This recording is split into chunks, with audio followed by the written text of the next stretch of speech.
Следната програма е платена од партнерите и пријателите на Джойс Мајер службите.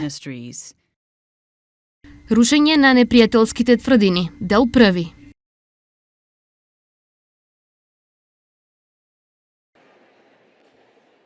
Јас верувам дека Божјото Слово е најмокната работа која постои на земјата.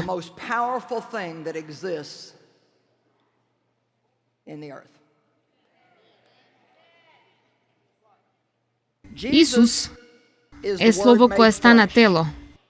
Па така кога ние пристапуваме кон Божјото Слово, треба да го правиме тоа со почит и со целото наше внимание. Божјото Слово не се обични прости зборови, но тоа се зборови кои се полни со сила која го менува животот.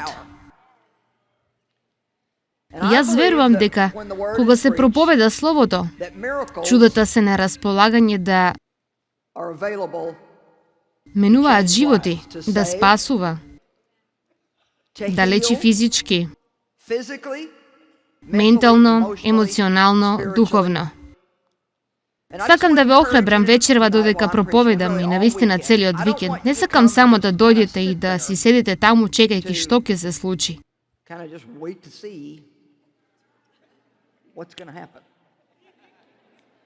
Сакам да очекувате Бог да ве допре.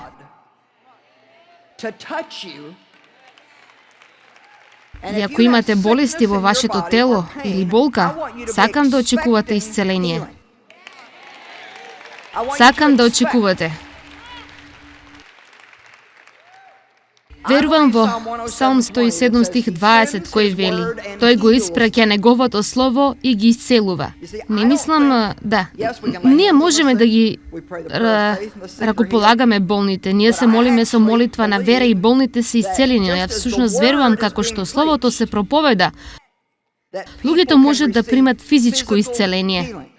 Тоа се има случајно во други места и ви велам, јас имам вера дека додека Словото се проповеда, луѓето ќе примат секакви видови на емоционални исцеленија, ослободување од зависности и робства, исцелени скршени срца, исцелени болести и зарезај, болка која го напушта вашето тело.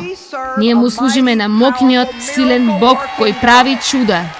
Амин. Бог е Бог на оган и сила, а не на безживотност, смрт и студ. Тој не ни донесува мртва, сува религија. Мислам дека за време на славењето, бидејќи доаѓаат луѓе од секакви деноминации, некои кои се уште не се одлучиле каде ќе бидат, некои кои не сакаат да бидат ниту во една и така натаму.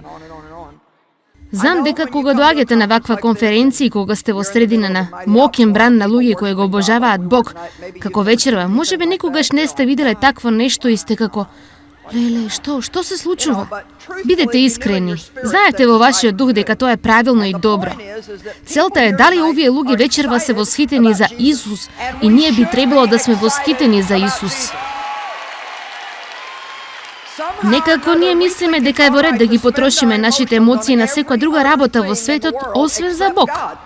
А кога ќе станете малку емоционални за Бог, луѓето ќе почнат: фанатици, емоционални, пентекосталци и тие чудни луѓе. Па знаете што? Јас повеќе би сакала да бидам малку врела отколку мраз, ладна и мртва. Затоа ние се обидуваме да сгрешиме, затоа дозволувајќи Бог да биде Бог, и сакам да ве предизвикам да бидете во очекување цел викенд. Дојдете и очекувајте, не само да дојдете и да седнете долу како мртва риба. Си седите таму, чекате што ќе се случи. Јас ја употребувам мојата вера. Сум се молила и спремна сум прочувала и сум спремна. Сега сакам да употребувате вашата вера. Се молам за вас во името на Исус дека што и да ви треба во вашиот дух, во вашата душа, во телото, во умот, дека има сила која прави чуда оваа вечер, за да ви го донесе тоа. Во името на Исус, амин. Во ред.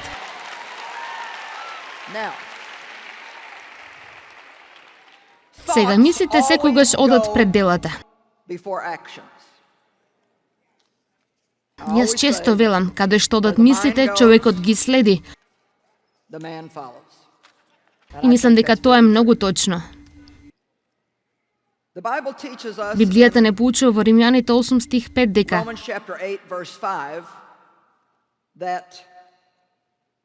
оние кои живеат по тело и се контролирани преку нивните несвети желби, копнеат за работите кои го задоволуваат телото. Многу е јасно. Ако живеете според телото, ако јас живеам според телото, тоа е заради тоа што размислувам за телесни работи и тога што е она што го стварувам. Она за кое размислуваме, за тоа ќе живееме. Нашиот ум влијае на нашите емоции. Она што го мислиме излегува од нашата уста и влијае на сите наши дела. Потоа, оди понатаму и вели, но оние кои живеат по дух и се водени преку желбите на духот, размислуваат така и ги бараат работите кои го задоволуваат духот. Сега само да го кажам ова. Вие не можете да имате телесен ум, а да имате духовен живот. Не оди тоа така. Затоа ние треба да научиме како да мислиме нешта со цел од кои ќе имаме корист. Изреки 23 стих 7 вели: зошто какви му се мислите на човекот во неговото срце, таков е и тој. Еден превод вели: таков тој станува. Библијата не поучува, посебно во 2 Коринтијаните 10 стих 4-5, дека има војна, дека оружјето на нашето војување не е телесно, но тоа е моќно преку Бог за рушење тврдини, уништување имагинации, мудрување, теории и секоја горда и воздигната работа која се издига себе си против вистината од Бог. Овие стихови зборуваат за умот и како има битка која беснее во умот. Умот е бојно поле каде што сатаната се обидува најмногу да превземе контрола на нашите животи. Јован 10 стих 10, сатаната доаѓа да убие, украде и да уништи, но Исус рече: јас дојдов и многу ми е мило што тој дојде. Јас дојдов за да можете да имате и да уживате во вашиот живот и да го имате во изобилие до полнота се до претек. Секој од вас е купен со крв. Христос плати за вас. И имате Божјо право да уживате во секој момент на вашиот живот. Ние не сме овде за мизерија. Ние сме овде за да уживаме во нашите животи. Амин. А ѓаволот не го сака тоа. Тој не сака среќни христијани, бидејќи среќните христијани ги заразуваат другите луѓе со нивната радост. Се додека целиот свет гледа тажни, спасени луѓе со лепенки и малку христијански накид,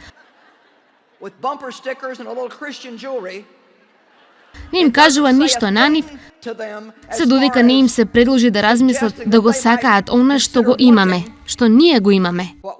Па дали знаете ли, нерадоста не само да се чувствувате добро, таа е многу неопходна и најдобрата реклама која може да имаме за радосната вест за Исус Христос. Посебно кога ќе излезете во светот и ќе бидете среќни, а можеби сите ваши околности не се среќни. Па ѓаволот не почнал да работи на нас вчера или ова утро. Тоа е во таа работа долго време. Но ние имаме оружје. Благодарам на Бог дека имаме оружје. И сето оружје го вклучува Божјото Слово. Вечерва кога му пеевме на Бог, тоа беше оружје.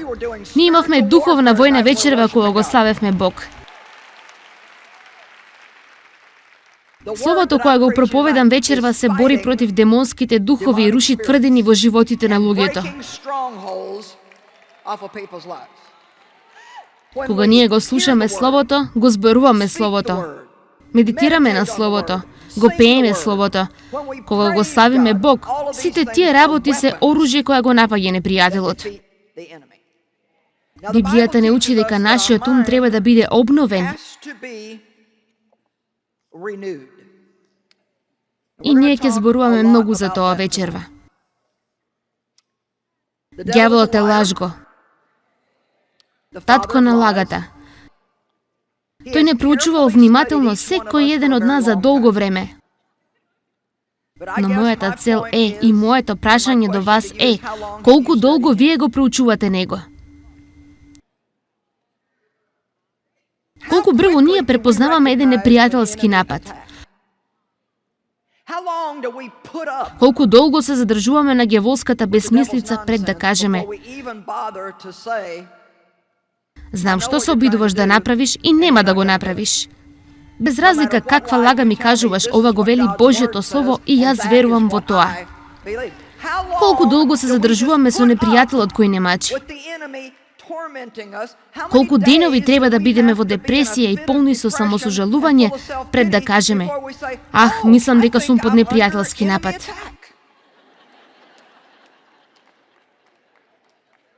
Не чекајте додека не стане толку лошо што ќе треба камион со христијани да дојде и да ве врати повторно назад. Ајде да научиме како да го правиме она што Библијата го вели во 1 Петар 5. Спротиставете му се на непријателот и нападајте од почеток. Веднаш. Не, бегај Сатано, закјутуј, ти си лажго, тоа не е вистина. Јас лично често зборувам на глас. Мислам дека ако сте на место дека што можете, треба да му одговорите на ѓаволот. Исус му зборувал на ѓаволот и нема причина зошто ние не би можеле. Тоа е нашиот пример. Може би си велите, па кога Исус му зборувал на ѓаволот? Во Лука 4 и на други места. Ѓаволот почнува рано во нашиот живот преку бомбардирање на нашите умови со итри измислени модели на мали досадни мисли.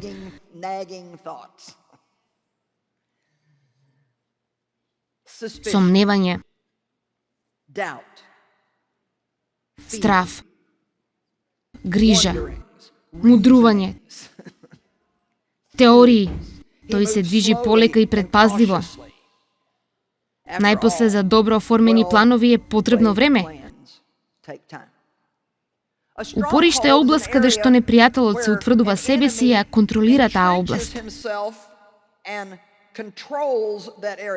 Така кога Библијата зборува за тоа како имаме тврдини во нашиот ум, ние треба да разбереме дека тоа е една област каде што непријателот, сатаната, има работено долго време, како тој е утврден во таа област и тој не тера да веруваме нешто кое апсолутно не е вистина, како и да е. Колку подолго веруваме дека тоа е вистина, без разлика колку тоа е невистина, за нас е вистина.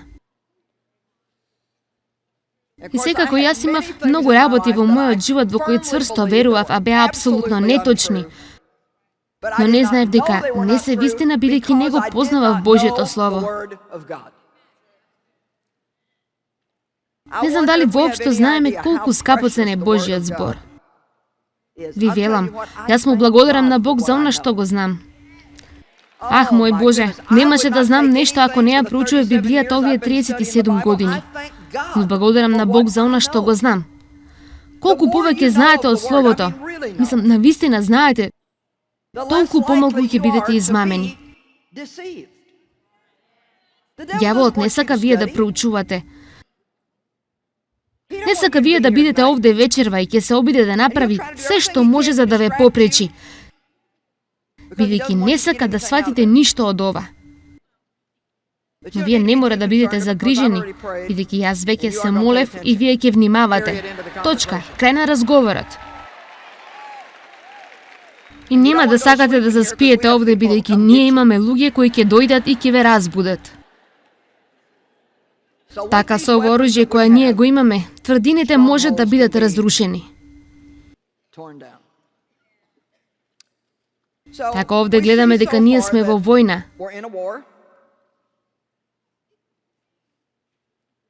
Зошто инаку би биле наречени војници во Божјата армија?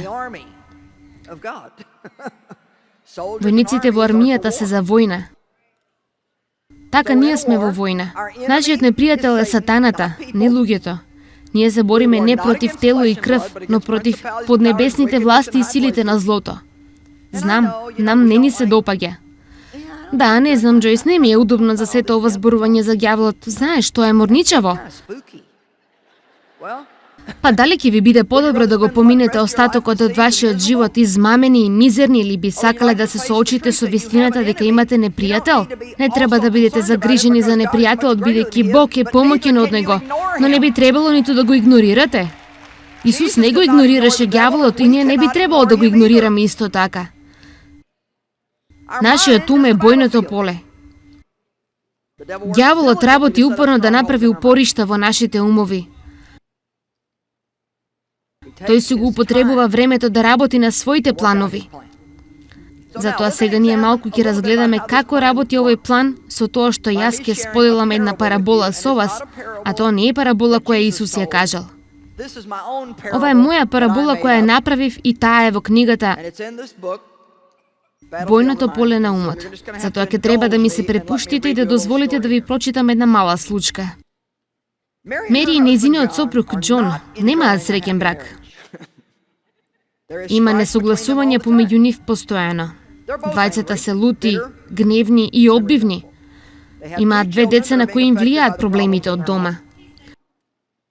Тој им влијае во училиштето. Резултатот од несогласувањето во нивниот дом се појавува во нивното извршување на училишните задачи и однесувањето во училиштето. Едно од децата сега има стомачни проблеми заради неговите нерви.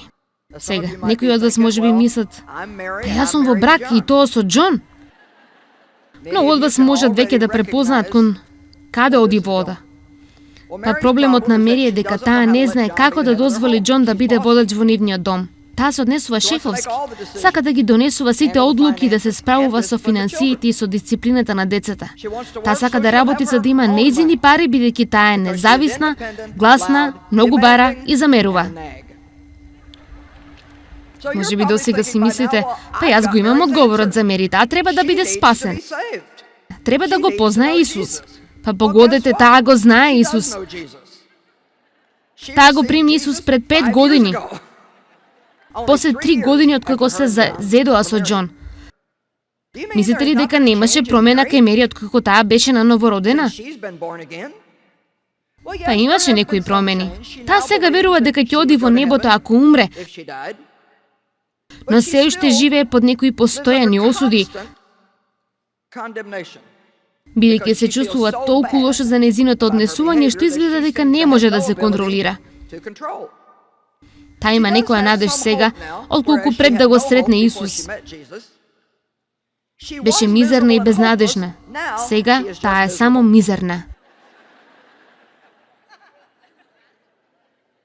Едно е да бидеш мизерен грешник, целосно различно е да бидеш мизерен светец. А јас бев и двете. Мери знае дека нејзиниот став е погрешен. Таа сака да се промени. Таа се има советувано со 20 различни советници. Во секоја ситуација се молат за неа, бара победа над гневот, бунтовноста, неопростувањето, одбивноста и горчината. Зошто таа не гледа никаков напредок? Па одговорот е во Римјаните 12 стих 2.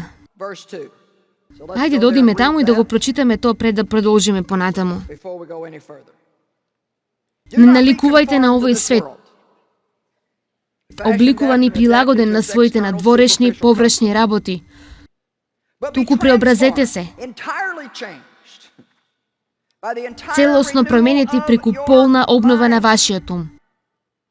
Бидете променети преку обновата на вашиот ум. Ние сме спасени преку крвта на Исус. Ние сме спасени преку силата на Светиот Дух и обновата на нашиот ум.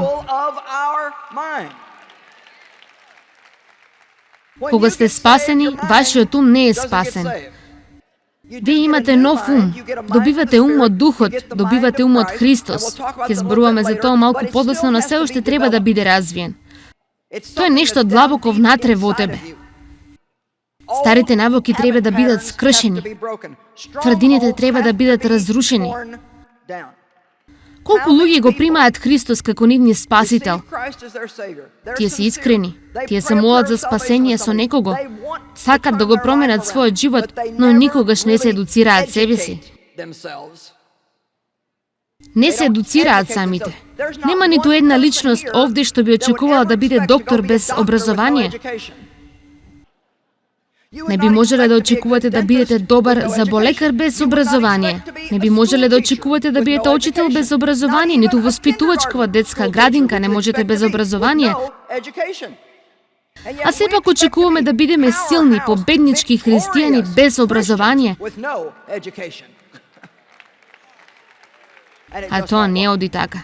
Сега знаете, вие сте дошле тука вечерва бидејќи сте луѓе кои сакаат да бидат едуцирани, но погодете што има милиони на други луѓе кои го гледаат ова токму сега пред ТВ и многу од вас не знаат ништо за Словото Божјо. И ако некој ве прашува, можете да кажете: па да, јас верувам во Исус. Но јас ви велувам дека дури ако верувате во Исус и искрено верувате во Исус, ако не го знаете Божјото Слово,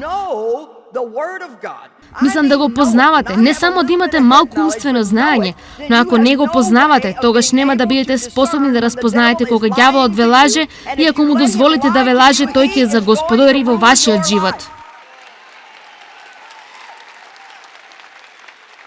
Колку години одев во црква, недели. Бев во одборот за евангелизација во мојата црква. Одев и тропов на вратите на куќите, кажувајќи им за Исус. Заради обврска, бидејќи сакав да работам за Бог, читав по една глава на ден од Библијата заради обврска. Не се сеќавав на ништо од прочитаното, не разбирав ништо од она што читав. Не мислам, вистина да ја навредам црквата во која одев, бидејќи да бидам искрена, тие ме научија на добра основа за спасението преку благодат, но никој не ме научи како да почнам да се однесувам како разумно човечко суштество.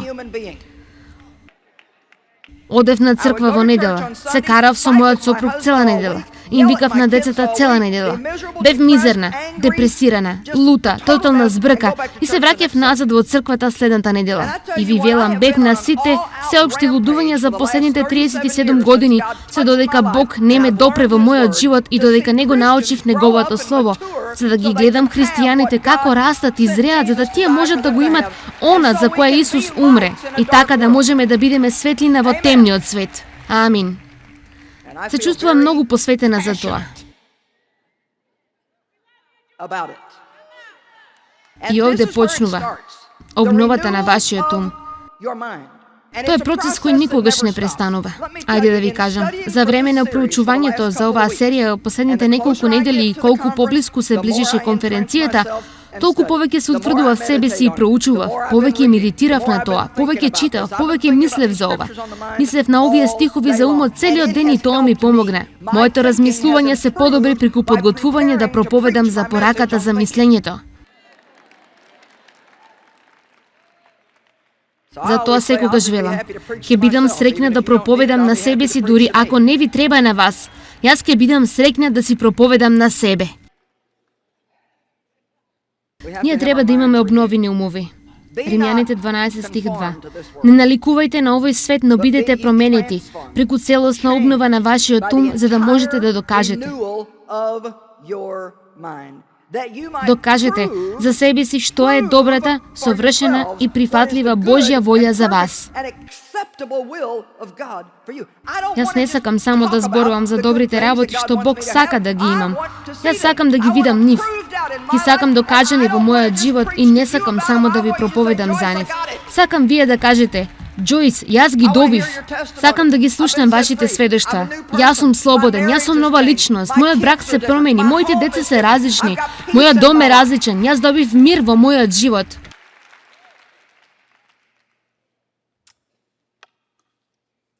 Мери имаше проблем. Сигурна сум дека Мери беше сладка девојка која го љубеше Исус, но таа имаше тврдени во нејзиниот ум и се додека тие не беа скршени, ништо не може да се промени за неа.